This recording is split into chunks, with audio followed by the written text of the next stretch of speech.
6 on your side, Storm Team.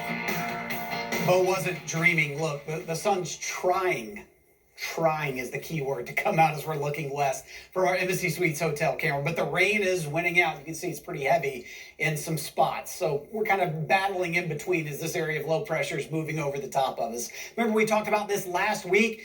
For East Tennessee, especially Knoxville and areas, to see decent snow opportunities, this area of low pressure needs to be further to the south, especially from about Macon, and then track its way up through North Carolina with cold air already in place. Well, the low's moving over the top of us, and the cold air is well to the west. So not an ideal setup for snow across the area. I'll start with that. Also, we're still in the mid-50s right now, near 50 and upper 40s across portions of the plateau. So through this evening, some locally heavy rainfall, maybe a few rumbles of thunder, and can rule out some gusty winds. We'll keep an eye on that, especially between now and about 9 p.m. Let's take a look from 5 o'clock, and then I'll stop it. Here comes some of that heavier rainfall. That's 7 o'clock right through 9. So this is when we may see some gusty winds across the area. You can almost see that area of low pressure as the winds are wrapping up into it. All right, past midnight, watch what happens. That low is pulling out.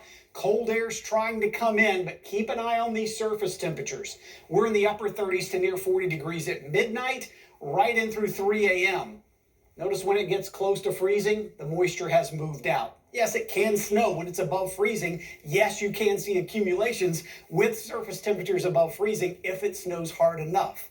Okay, that would not surprise me if you get a grassy surface, a car top, rooftop, but once it stops, that snow can melt, even during the overnight hours, because temperatures are above freezing. When does it get cold? Yeah, by early tomorrow morning, some upper 20s and low 30s there. We never get below freezing here in the Knoxville area or much of the valley. So this is not going to be an issue across much of the area. 1 to 3 inches certainly possible above about 4,000 feet in the Smokies, maybe an inch or less in some areas. The more favorite, I would say, is northern Cumberland, Fentress, northern sections of Scott, and portions of southeast Kentucky, especially northern Harlan County with Lee County, Virginia. That would be the areas that may see those inch totals. The rest of the region, less than that. And again, these are borderline freezing temperatures after the majority of the moisture has moved out, and then we warm up in the afternoon. Let's take a look at the pavement temperatures from midnight, and I'll stop it when some of the moisture is falling. We're close, so maybe a bridge and overpass portions of the plateau and up into Kentucky. This is 4 a.m., but then again, the moisture has moved out, and then the road surface temperatures get colder. Would we see like a flash freeze type of event? Probably not. So again, overall, I kind of agree with what the Weather Service has here. Winter weather advisories for the Smokies and just Cumberland and Fentress County. Not expected to be a big deal.